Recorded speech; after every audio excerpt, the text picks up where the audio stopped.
Welcome to Anita Talks History and Genealogy. So glad you can join me on this day, which today's Thursday. It's still the beginning of December, the 4th of December. Beautiful day outside. And I hope it's a beautiful day wherever you all are. And today, I want to talk to you about what is going on in Minnesota. You know, most of the things, the topics that come up that seem to be current events actually have a historical context to them. So we know that DJT is in the process of deporting the Somalians who are in Minnesota. And also, you know, targeting other areas. I think he's going to target Dearborn, Michigan. And before I get started, though, make sure you hit that like and subscribe button, and that you share, continue to share my network, Anita Talks History and Genealogy, and check out my merch. You know, the merch keeps me going. It supports my channel and the effort to speak truth to power. So I hope you all will continue to, you know, tune in and to share the videos as they come through, and to comment, okay? And subscribe. Don't forget to subscribe. But back to the issue with DJT. I just can't agree with his policies, even though some people in the communities that he's targeting voted for him. And shame on you for supporting someone whose life is an open book. You all knew the man was convicted of 34 felonies. I mean, that was not a mystery. You knew it, and you voted for him, thinking that somehow or other he was better than Kamala Harris. And I want to say this, that I am sick of voting in the United States of America, you know, for the lesser of two evils. You know, I'm tired of the Democrats and the Republicans, although Trump is I mean, you can't even describe the things that he's doing, not only to those of us who did not support him, but to those who did support him. He's bringing the country down around us. And the man is in almost full dementia from what I'm seeing. So it's not going to harm him. I mean, he's going to always be taken care of. He seems to be, you know, Teflon Don. But to vote for him, support him, I mean, to me, that's a low information voter. If you supported Trump, and if you supported him out of spite, shame on you. But he, I believe, is trying to get back, like in Minnesota, he's trying to punch back at Illihan, who is the Illihan Omar, you know, who's the representative from there. He doesn't like her attitude, and who is she to, you know, challenge him or talk about him, as much as he sits up and talks about everything and everybody. Nobody can say anything negative about him. And Illihan, if she said anything, or when I've heard her say anything, it's in the context of you know, of her duties as a representative. Okay? So when I'm looking at what's going on with the immigrants, and I'm looking at it from a historical perspective, I'm knowing and believing that what was going on in Somalia had to do with the imperialists trying to be over there and starting things. And that's what we do. This country, the United States, goes to those countries and try to subject them to, they either go in and try to put a puppet leader there, and or they go in and they're just trying to continue to destabilize the country.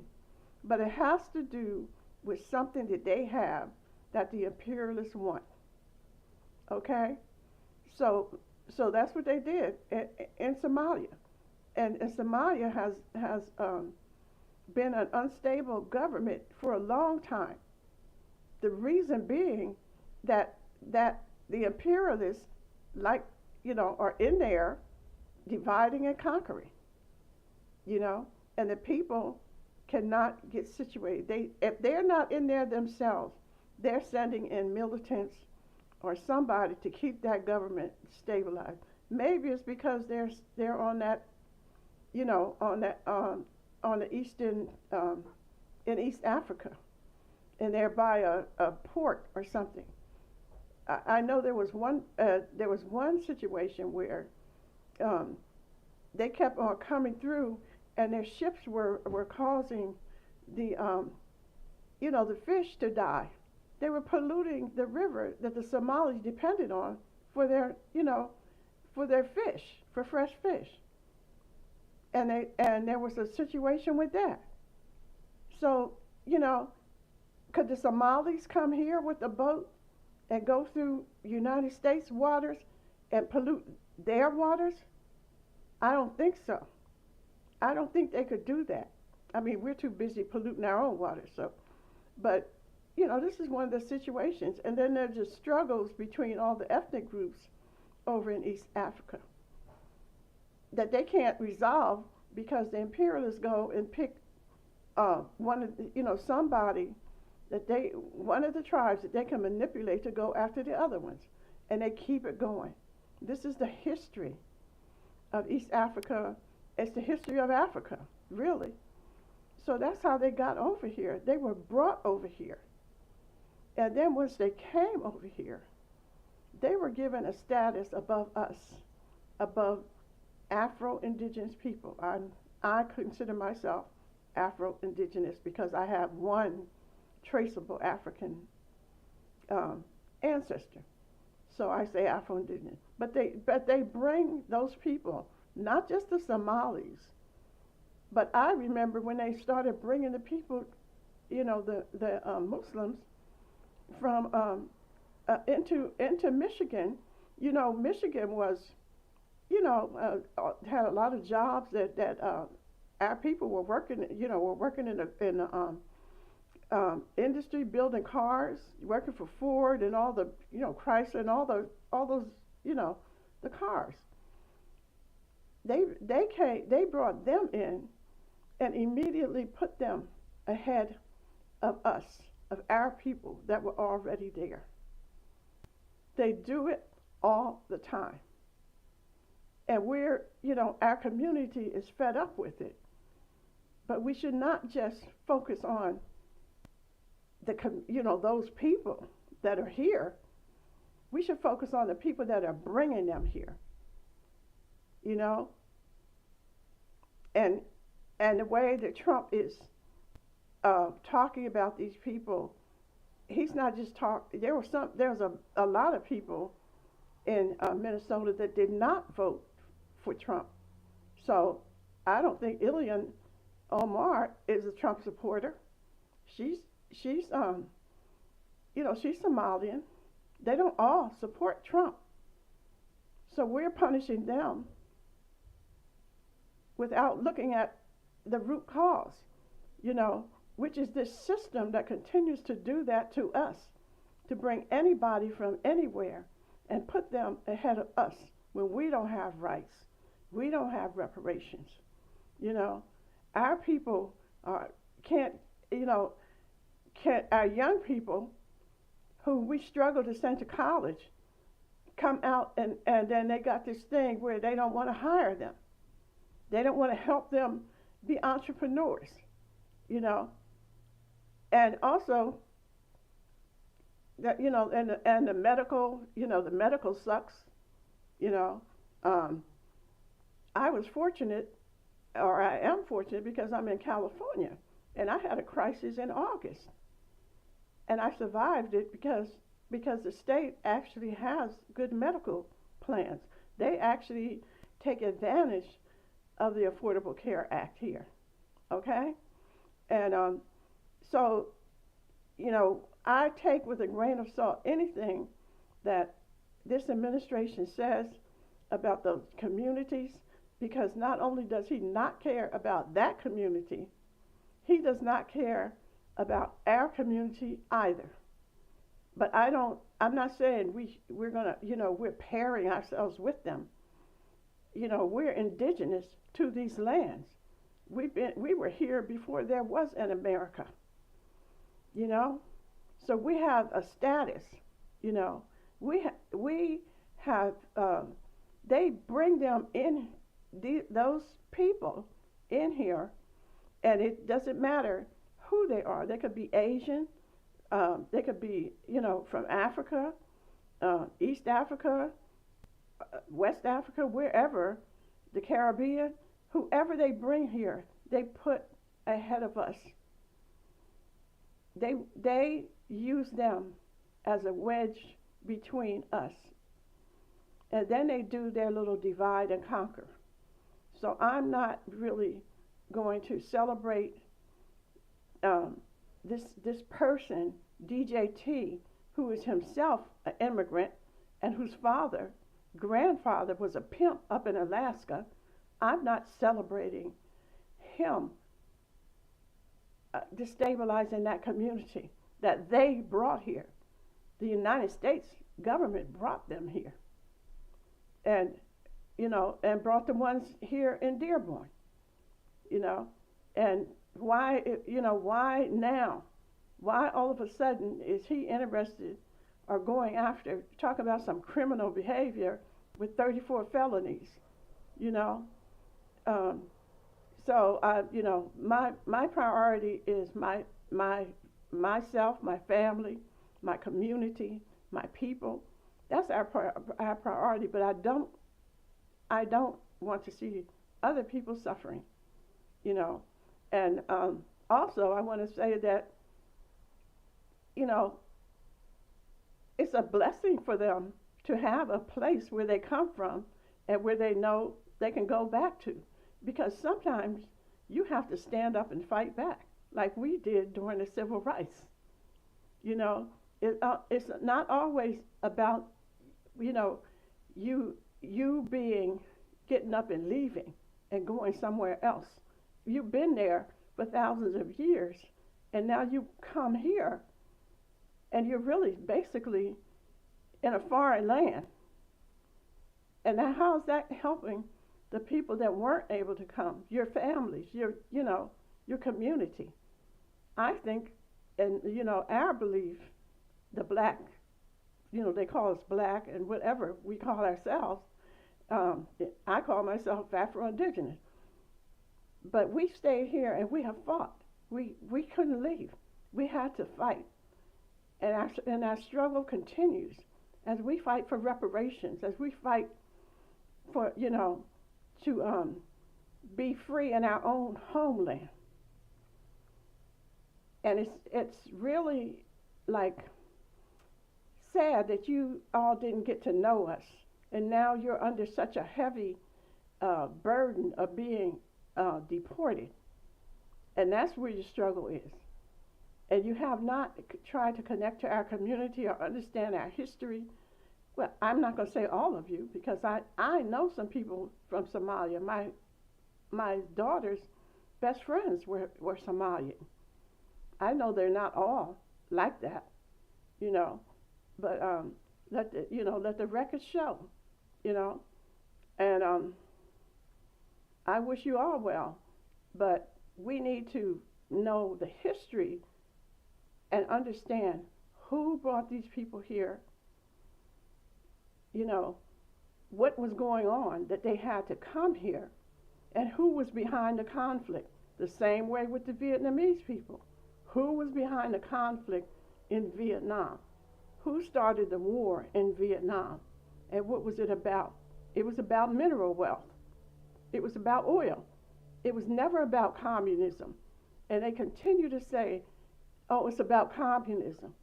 It's about communism. They don't really go to war about socialism because most of Europe is socialist. Canada too. So is England.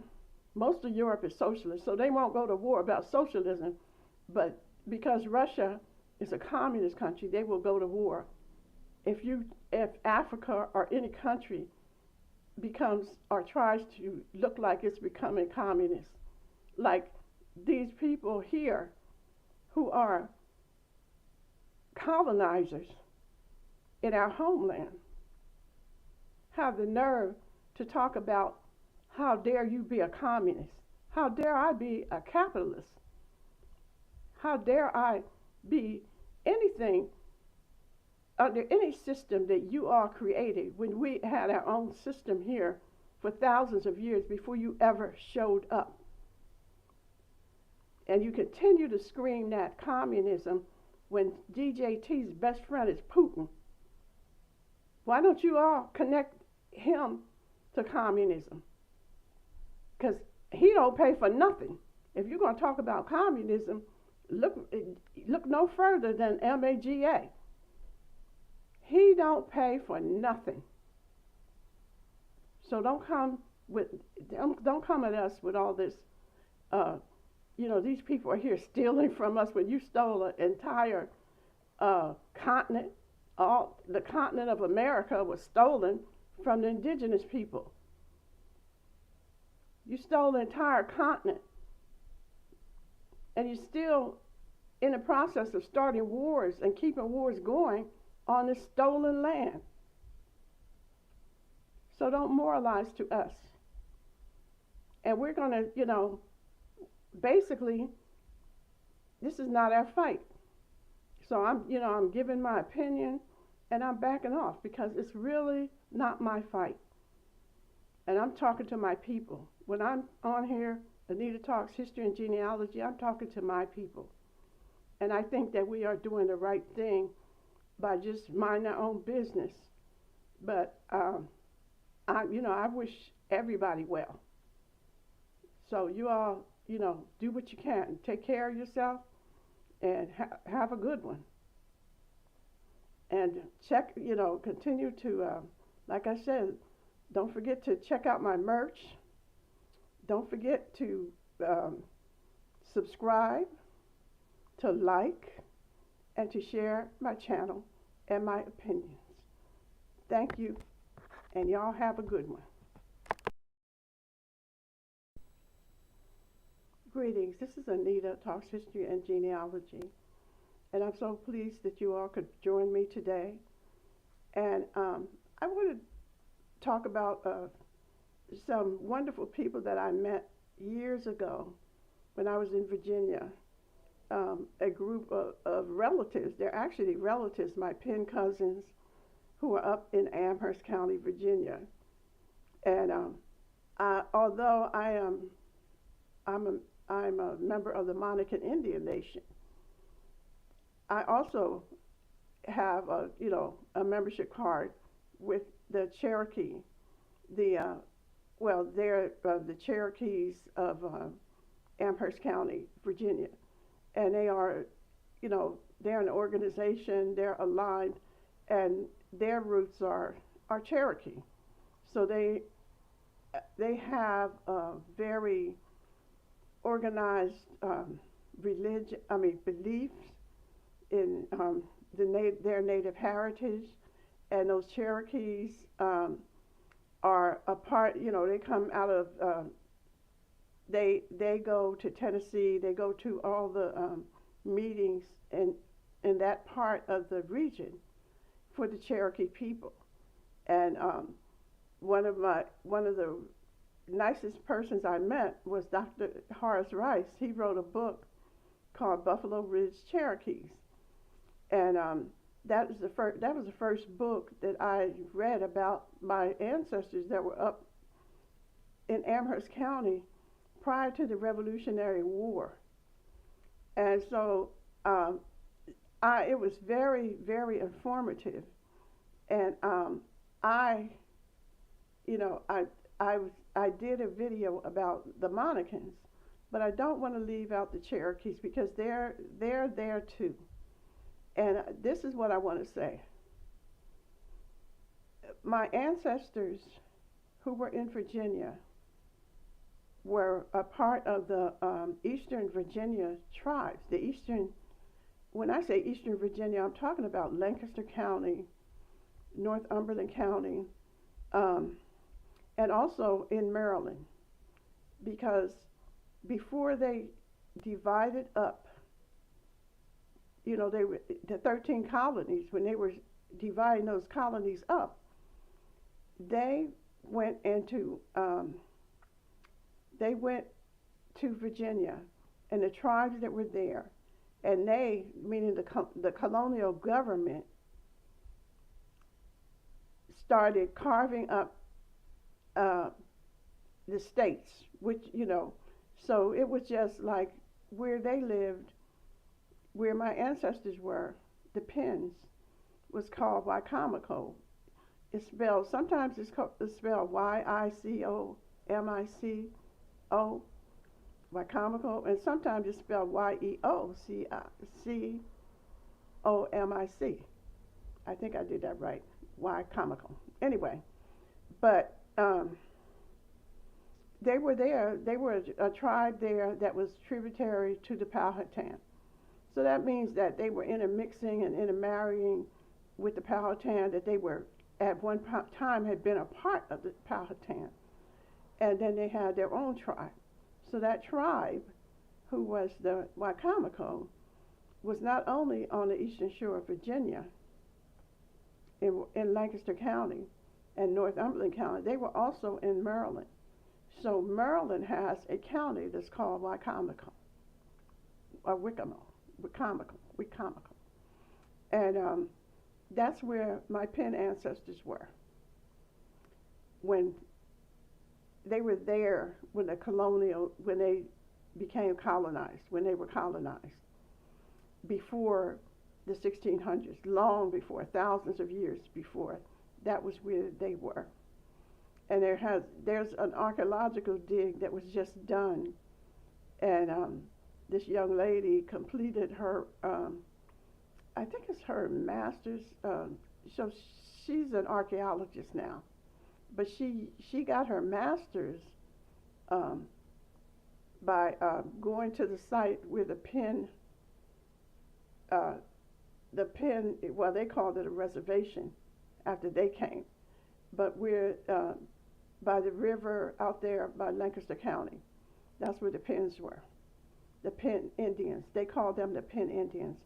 And so we don't know, we know that that's not a native name, Penn, but what they were doing was if you were native, they were forcing them to be baptized and given a new name. So the Penn had to do with,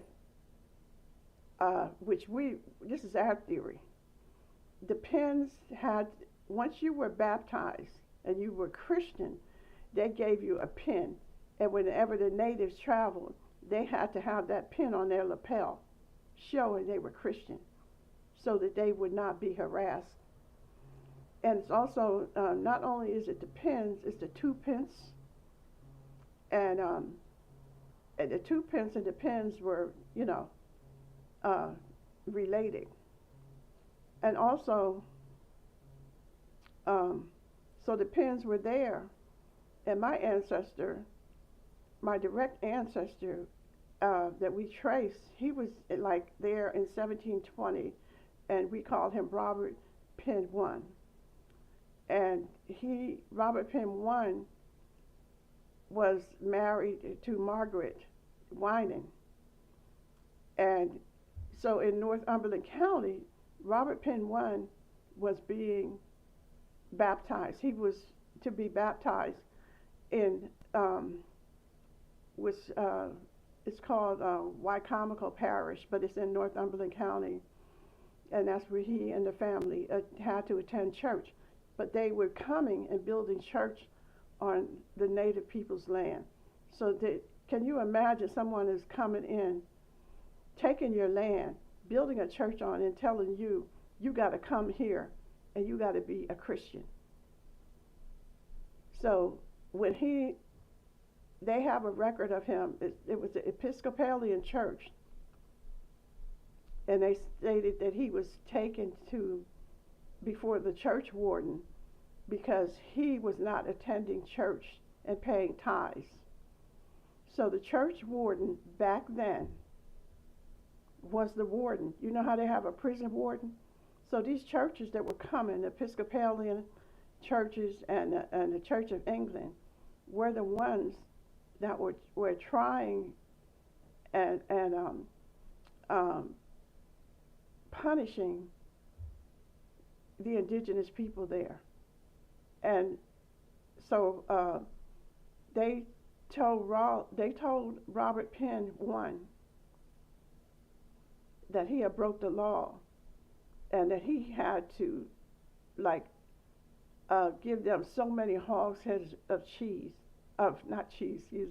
hogshead of tobacco. And a hogshead was, I think it was 100 barrels to make up for the tithes to a church that they were forced to join. This is how these people came into our ancestors' land and inserted themselves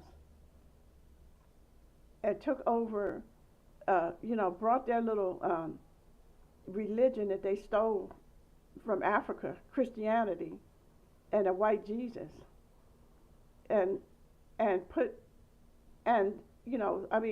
the churches didn't do it by themselves because there also was the military there. But the church warden could tell the military what to do. They could tell the military to kill. They could tell the military to imprison. So they were working together.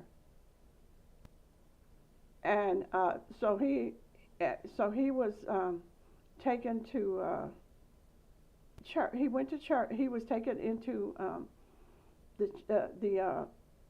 this warden, or the church ward, or whoever this person was, and that was the last thing I saw about Robert I.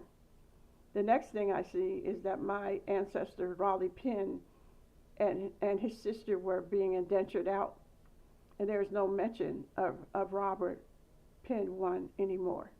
The record goes silent, and I wonder, what actually happened to him. So, okay, so as far as, so Raleigh, my ancestor, is the one that left Lancaster County after he was a copper. In other words, making those big copper barrels, like when I was telling you about the hogshead or whatever, he was an apprentice and he learned how to make those big barrels. And after he finished his apprenticeship, he began going into the interior, and he wound up, going through Yorktown and different places. It took him 3 or 4 years before he got to Amherst, but he left, and so there was Raleigh, and then Raleigh had a brother, and his brother's name was Robert. And Robert Penn, he stayed in Indiantown, and he had several sons.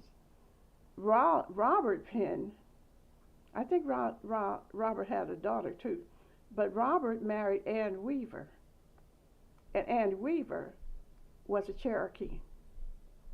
So John Penn, the son of Robert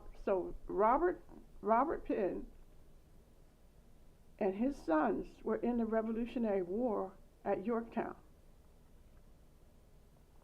And so was Raleigh. Raleigh Penn was in the Revolutionary War out of Amherst County, Virginia. And Robert and his sons, Billy, James, Robert, and John, were in the Revolutionary War out of Lancaster County, and Raleigh was out of Amherst County. They both fought at Yorktown, and Raleigh marched to Yorktown with Marcus de Lafayette. He and Marcus, General Lafayette had a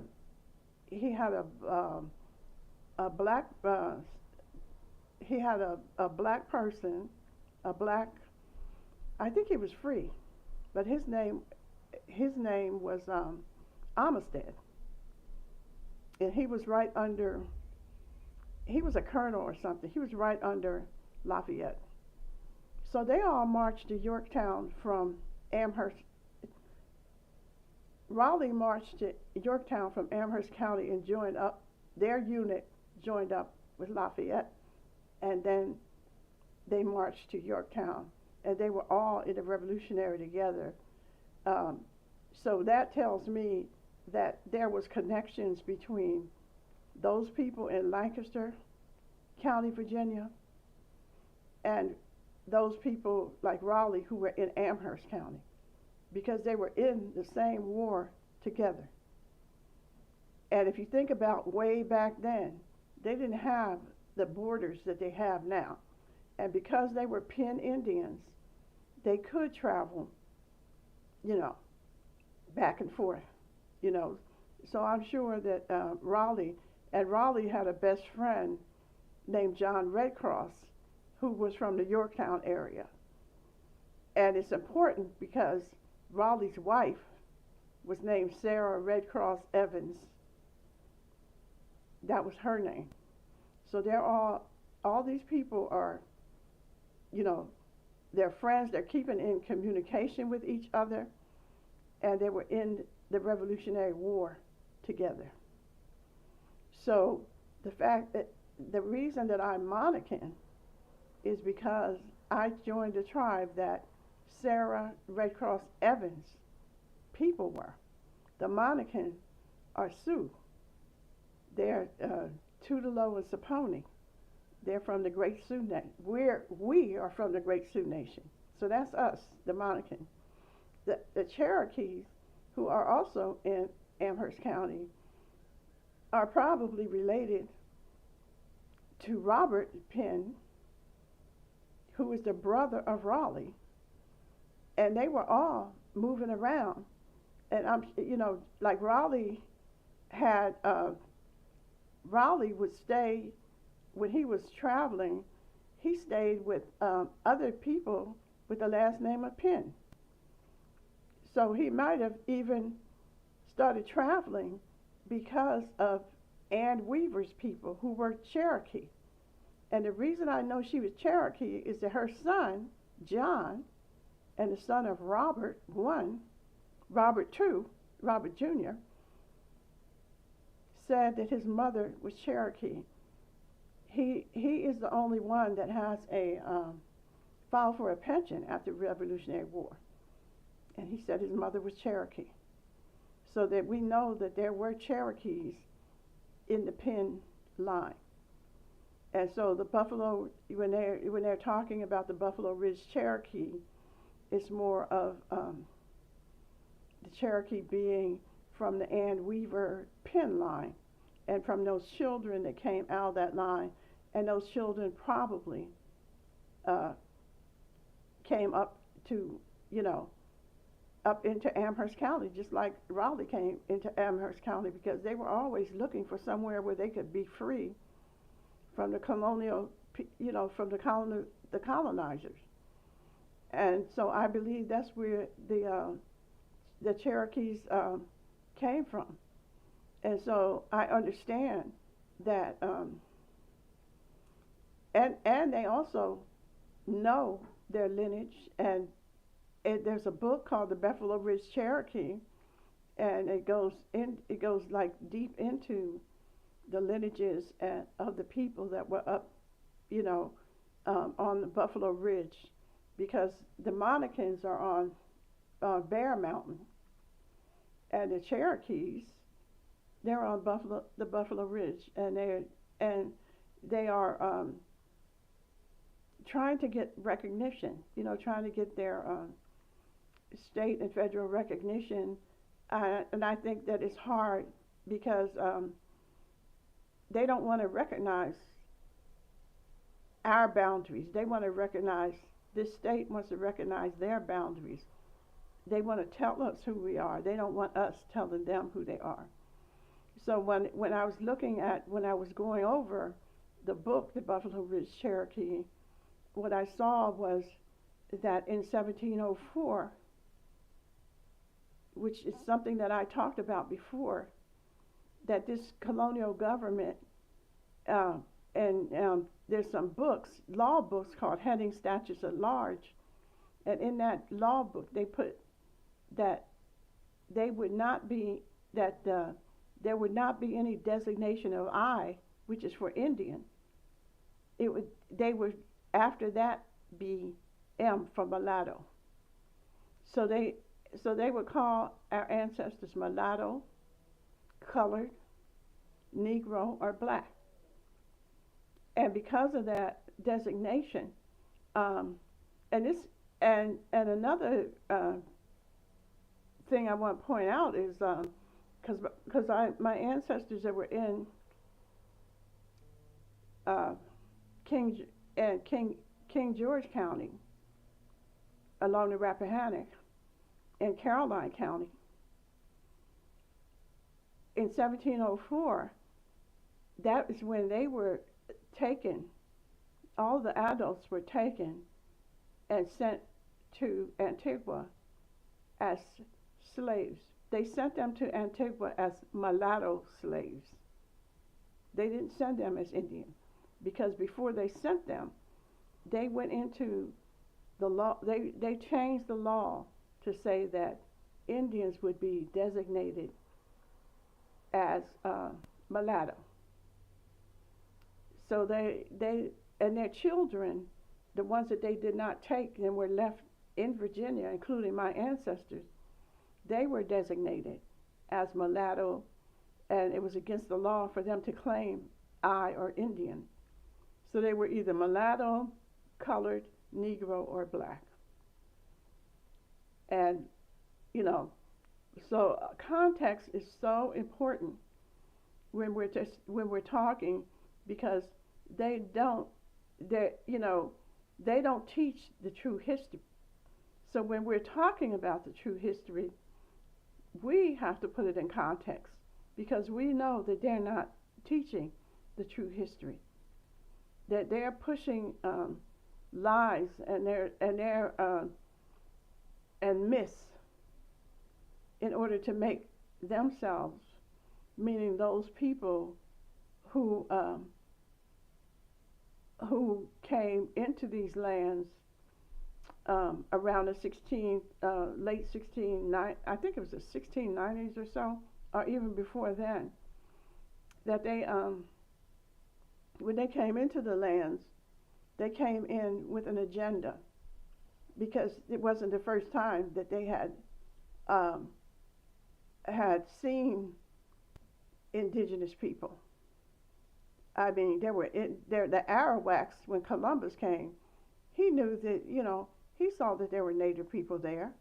He saw the Arawaks were there, the Carib Indians, which they seldom speak about the Caribs Indians, because they were hostile. All of the native people did not welcome them people to this land. They said the Caribs Indians were hostile to these Europeans. They did not trust them, and they were hard to, I think that when they talk about Jamaica and Haiti and all that, I think some of them Carib Indians wound up in Jamaica and Haiti, okay? But they were fighting back.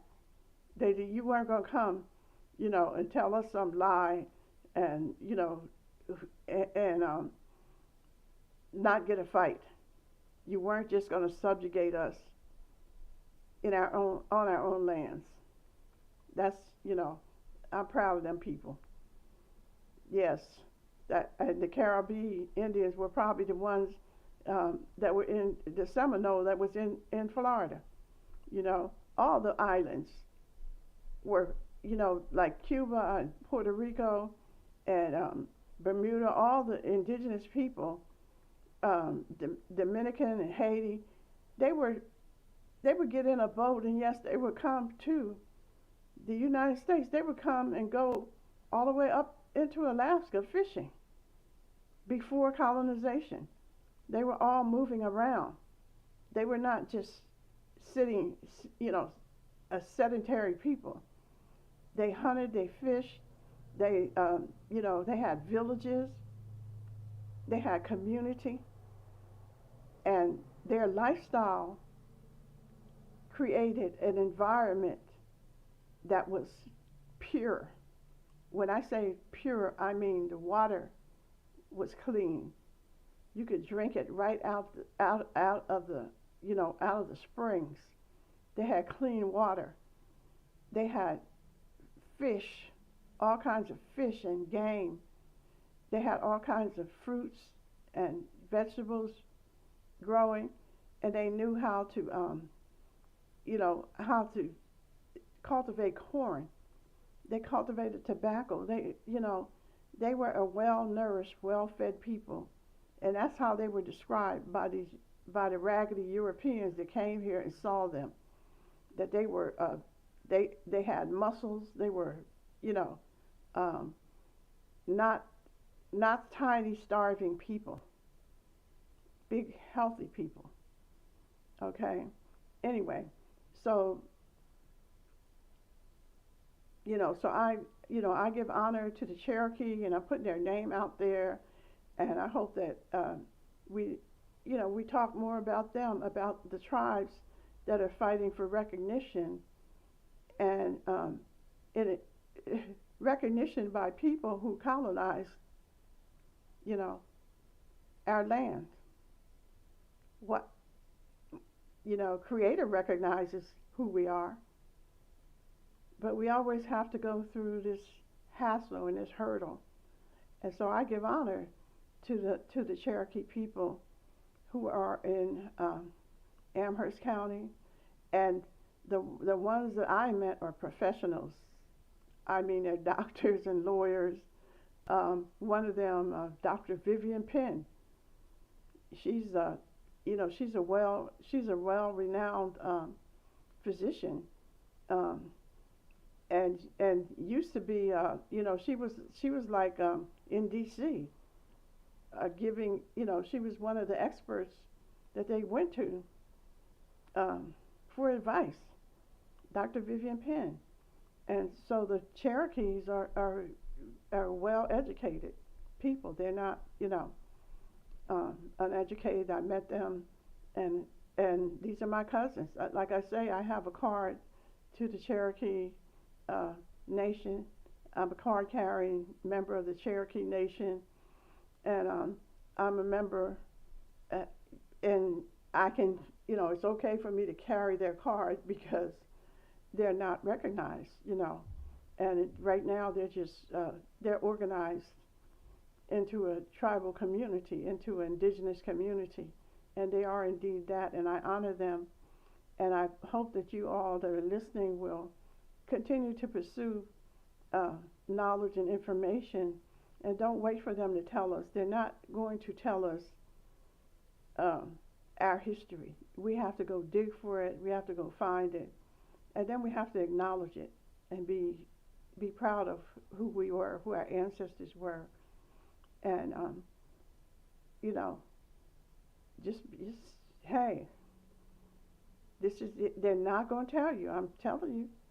Well, I think you all know it. But anyway, thank you so much for tuning in. And stay true, stay true to yourself, to your families, to our tribes, and to our ancestors. And I will check with you all Later.